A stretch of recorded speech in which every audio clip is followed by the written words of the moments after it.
পলাশ এদিকে ওদিকে তাকায়। একটি ভাঙা মন্দির তার চোখে পড়ে।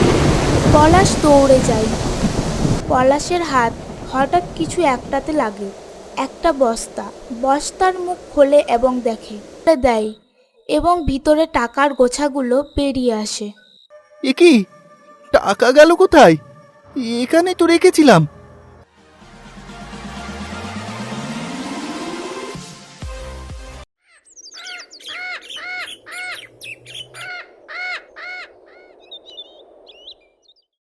পলাশ কাজে চলে যাওয়ার পর লতা বাড়িতে একাই থাকে। সেই সময় প্রায় দিনই চাপা। লতার প্রতিবেশী তথা বান্ধবী আসে ও কিছু মেয়েলি গল্পগুজব করে। তবে আজ আকাশের অবস্থা দেখে লতা খানিক চিন্তিত। দেখছিস তো আকাশের কি অবস্থা? কালো মেঘে একদম ছেয়ে গেছে। মনে হচ্ছে যেন এক্ষুনি কালবৈশাখী ঝড় নামবে। হ্যাঁ রে চাপা, আমার তো বুক দুরু দুরু করছে। পলাশ এখনো ফেরেনি। কখন আসবে কে জানে। কাজ থেকে ফিরতে এমনিতেই দেরি হয়, তার ওপর যদি ঝড় শুরু হয়ে যায় তাহলে তো আরও বিপদ। সত্যি তো, এই সময় বাইরে থাকাটা খুব চিন্তার। তুই এক কাজ কর, ওকে একবার ফোন করে দেখ। কোথায় আছে জিজ্ঞেস কর। করেছি রে, কিন্তু ফোন লাগছে না। হয় নেটওয়ার্ক নেই, কিংবা হয়তো কাজের চাপে সাইলেন্ট করে রেখেছে। আমার তো আর কিচ্ছু ভালো লাগছে না। চিন্তা করিস না, হয়তো কাছাকাছি কোথাও চলে এসেছে। একটু অপেক্ষা কর, ঝড় শুরু হওয়ার আগে নিশ্চয়ই চলে আসবে। কি জানি, গত বছর কালবৈশাখীতে আমাদের পাড়ার গাছ পড়ে রাস্তা বন্ধ হয়ে গিয়েছিল। এবারও যদি তেমন কিছু হয়। বুঝছি তোর চিন্তা, কিন্তু এখন চিন্তা করে তো লাভ নেই। বরং চল, সব জানালা দরজাগুলো ভালো করে বন্ধ করে দিই। দেখবি পলাশ ঠিক চলে আসবে। সেটাই ভরসা, এখন শুধু ওর ফেরার অপেক্ষা।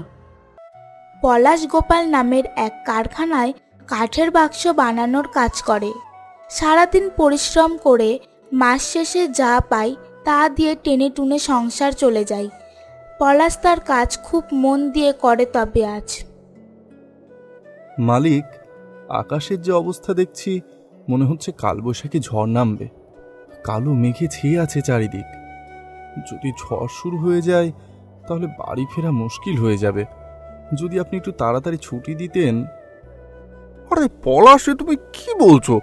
এত বড় একটা অর্ডার হাতে রয়েছে, আজকেই ডেলিভারি দিতে হবে। এই সময় ছুটি দিলে চলবে কি করে? এখন কাজের চাপ অনেক বেশি যে। কিন্তু মালিক, ঝড়ের যা পূর্বাভাস, তাতে তো মনে হচ্ছে বড় সড় বিপদ হতে পারে। রাস্তাঘাট বন্ধ হয়ে যেতে পারে, গাছপালা ভেঙে পড়তে পারে। বাড়ি ফিরতে না পারলে আমার স্ত্রী খুব চিন্তা করবে। সে একা আছে বাড়িতে। জানি জানি তোমার চিন্তা হচ্ছে, কিন্তু এখন উপায় নেই যে। কাস্টমারকে সময় দিয়েছি, মাল ডেলিভারি দিতেই হবে। এমনিতেই লোক কম, তারপর তুমি চলে গেলে এই কাজটা আটকে যাবে। একটু মানিয়ে নাও। ঝড় এলে দেখা যাবে কি করা যায়। বড় জোর কিছুক্ষণ অসুবিধা হবে, তারপর সব ঠিক হয়ে যাবে। কিন্তু না না, কোনো কিন্তু নয় পলাশ, কাজটা শেষ করতেই হবে। একটু ধৈর্য ধরো। ঝড় শুরু হলে যদি খুব অসুবিধা হয় তখন দেখা যাবে কি করা যায়। এখন মন দিয়ে কাজ করো, নষ্ট করার মতো সময় আমাদের হাতে নেই। ঠিক আছে মালিক, যখন বলছেন তখন কাজই করি। কিন্তু মনের ভেতরটা কেমন যেন খচখচ করছে। খগেন গ্রামের প্রধান, খুব কারচুপি করে। অনেক কালো টাকা নিজের কাছে জমিয়েছে, কিন্তু খবর পেয়েছে যে পুলিশ তার কালো টাকার সন্ধানে হানা দেবে। তাই খগেন খুব দুশ্চিন্তায় আছে। চাপা, সর্বনাশ হয়েছে গো। খবর পেয়েছি পুলিশ নাকি আজ আমার বাড়িতে হানা দিতে পারে। আমার যে এত কালো টাকা, এখন কি করব? ধরা পড়লে তো সব শেষ। আরে ধুর, এত ঘাবড়াচ্ছ কেন? মাথা ঠান্ডা রাখো। পুলিশ আসার আগে টাকাগুলোকে সরিয়ে ফেলতে হবে। কিন্তু কোথায় লুকোবে? সেটাই তো বুঝতে পারছি না। বাড়িতে কোথাও নিরাপদ জায়গা নেই, সবকিছু তছনছ করে খুঁজবে ওরা। শোনো, আমার একটা বুদ্ধি। তোমার মনে আছে গায়ের শেষ মাথায় সেই পুরানো ভাঙা মন্দিরটা? যেটা আর কেউ ব্যবহার করে না? হ্যাঁ, মনে আছে, কিন্তু ওখানে কেন? আরে বাবা, ওটাই তো সবচেয়ে বেশি নিরাপদ জায়গা। কেউ কল্পনাই করতে পারবে না যে কেউ ওখানে টাকা লুকিয়ে রাখবে। তাড়াতাড়ি যাও, টাকাগুলো বস্তায় ভরে মন্দিরের কোনো ভাঙা দেওয়ালের ফোকরে বা মাটির নিচে পুঁতে এসো। তাই তো, মন্দিরে তো কেউ খুঁজবে না। তুমি ঠিক বলেছো চাপা, কিন্তু কেউ যদি দেখে ফেলে? এই ভর দুপুরে ওই ভাঙা মন্দিরের দিকে কেউ ভুলেও যাবে না। তুমি ঝটপট কাজটা সেরে এসো, কেউ টেরও পাবে না।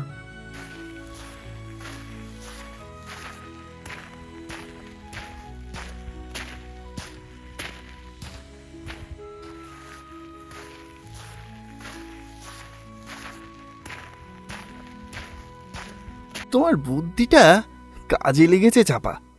মন্দিরের পেছনের ভাঙা অংশে একটা বড় ফাটল ছিল, তার ভেতরে সব টাকা লুকিয়ে দিয়ে এসেছি। ওপরে কিছু পুরনো ইট আর মাটি চাপা দিয়েছি, কেউ টেরই পাবে না। বললাম না, মাথা খাটালে সব সমস্যার সমাধান হয়। যাক বাবা, বাঁচা গেল। এবার পুলিশ এলে আসুক, তোর কোনো ভয় নেই। তুমি না থাকলে আজ যে কি হতো আমার। তুমি আমার আসল বন্ধু, আমায় প্রাণে বাঁচিয়ে দিলে। পলাশ পথ দিয়ে দ্রুত হাঁটছে। আকাশের অবস্থা দেখে মনে মনে বিড়বিড় করছে। উফ, গোপাল মালিকও বটে একটা মানুষ। এই অবস্থা আকাশের, কালবৈশাখী নামবে নিশ্চিত, আর উনি কিনা ছুটি দেবেন না। বড় অর্ডারের অজুহাত, যেন আমি মেশিন। সারাদিন গাধার খাটুনি খাটি, আর মাইনে সে তো বলার বাইরে। কম টাকায় যত পারো কাজ করিয়ে নাও। আরে আমারও তো বাড়ি ফেরার তাড়া আছে নাকি? লতা একা আছে, যদি ঝড় আসে কি করবে বেচারি? এই লোকগুলো মানুষের কষ্টটা বোঝে না, শুধু শুধু নিজেদের লাভের কথা বোঝে। হঠাৎ দমকা হাওয়া বইতে শুরু করে। বিদ্যুতের ঝলকানি দেখা যায়, বজ্রপাতের শব্দ শোনা যায়। আকাশ আরো কালো হয়ে আসে। পলাশ দ্রুত পা চালায়। ধুর, যা ভেবেছিলাম তাই, ঝড় এসে গেল। আর তো হেঁটেও যাওয়া যাবে না, কাছাকাছি কোথাও আশ্রয় নিতে হবে। পলাশ এদিকে ওদিকে তাকায়। একটি ভাঙা মন্দির তার চোখে পড়ে। পলাশ দৌড়ে যায়। ভাগ্যে সেই মন্দিরটা ছিল, না হলে তো ভিজে একসা হতাম। উফ, কি ঝড় রে বাবা। মন্দিরে আশ্রয় নিতে গিয়ে পলাশের হাত হঠাৎ কিছু একটাতে লাগে। একটা বস্তা। বস্তার মুখ খোলে এবং দেখে টাকা, এত টাকা! কিন্তু বস্তা ভর্তি টাকা। এখানে এই ভাঙা মন্দিরে কে রেখে গেছে এত টাকা? এ তো অবিশ্বাস্য। আমি কি স্বপ্ন দেখছি? লতা ঘরে পায়চারি করছে, দরজার দিকে তাকাচ্ছে। বাইরে ঝড়ে তাণ্ডব চলছে। উফ, কি যে হচ্ছে! এতক্ষণে ফিরছে না কেন পলাশ? ফোনও লাগছে না। এই কালবৈশাখীর মধ্যে ও গেল কোথায়? রাস্তায় কোনো বিপদ হলো না তো? বিদ্যুৎ চমকে ওঠে। ঘরের আলো নিভে যায়। ও বাবা, আলো চলে গেল। এবার কি হবে? চারদিকে শুধু ঝড়ের শব্দ আর বিজলির কড়করানি। পলাশ নিশ্চয়ই কোনো বিপদে পড়েছে। আমার বুকটা ফেটে যাচ্ছে চিন্তায়। হে ভগবান, পলাশকে তুমি ফিরিয়ে দাও, সুস্থভাবে ফিরিয়ে দাও। আমি আর পারছি না একা একা। এত ঝড়, এত অন্ধকার, ওর তো ফিরতে দেরি হয়, কিন্তু আজ তো সব সীমা ছাড়িয়ে যাচ্ছে। নিশ্চয়ই কিছু হয়েছে। আমার মন বলছে, ও আর ভাবতে পারছি না কখন আসবে ও। ঝড় থেমেছে। ভেজা শরীরে কাঁধে বস্তা নিয়ে দরজায় এসে দাঁড়ায় পলাশ। ছুটে যায় লতা। পলাশ, এসেছো তুমি? আমার যে কি চিন্তা হচ্ছিল। এই ঝড়ের মধ্যে কোথায় ছিলে এতক্ষণ? কোনো ফোনও ধরছিলে না। হ্যাঁ গো, এসে গেছি গো, এসে গেছি। এই দেখো কি নিয়ে এসেছি। পলাশ বস্তাটা নামায়, বস্তার মুখ খুলে দেয় এবং ভিতরে টাকার গোছাগুলো বেরিয়ে আসে। এ কি, এত টাকা? এ কোথা থেকে এলো? তুমি কি চুরি করেছো নাকি? আরে না না, চুরি কেন করব? মন্দিরে আশ্রয় নিতে গিয়ে দেখি এই বস্তাটা পড়ে আছে। মনে হয় কেউ ঝড় ওঠার আগে লুকিয়ে রেখেছিল, তারপর আর নিতে পারেনি। এর মধ্যে এত টাকা দেখে আমি তো অবাক। বিশ্বাস হচ্ছে না আমার। এত টাকা আমাদের সব অভাব ঘুচে যাবে, আর তোমাকে সেই গোপাল মালিকের কাছে কাজ করতে হবে না। একদম ঠিক বলেছ। আর নয়, আর সেই লোকটার গাধার খাটুনি আমাকে খাটতে হবে না। এই টাকা দিয়ে আমরা নিজেদের কিছু একটা শুরু করতে পারবো। একটা ছোট দোকান নিতে পারি, কিংবা কিংবা অন্য কিছু। সত্যি এই টাকা আমাদের জীবনটা বদলে দেবে। এত চিন্তা করছিলাম, আর এখন দেখো কি ঘটলো। ঝড়ের মধ্যে তুমি নতুন জীবন নিয়ে ফিরলে যে। হ্যাঁ গো, সবই ভগবানের ইচ্ছে। এখন শুধু একটা ভালো দেখে কিছু শুরু করার পালা। আর কোনো চিন্তা নেই। ঝড় থেমে গেছে। খগেন মন্দিরে আসে। ফাটলটার দিকে যাই। যাক বাবা, ঝড়টা শেষ হয়েছে, পুলিশও আসেনি। এবার এবার যাই, টাকাগুলো তুলে নি। খগেন হাত ঢুকিয়ে ফাটল হাতড়ায়, মাটি সরায়, ইটগুলো সরিয়ে দেয়, কিন্তু বস্তা নেই। এ কি, টাকা গেল কোথায়? এখানে তো রেখেছিলাম। এই তো, এইখানেই এইখানেই রেখেছিলাম। খগেন মন্দিরের চারপাশে খুঁজতে থাকে। না না, এ হতে পারে না।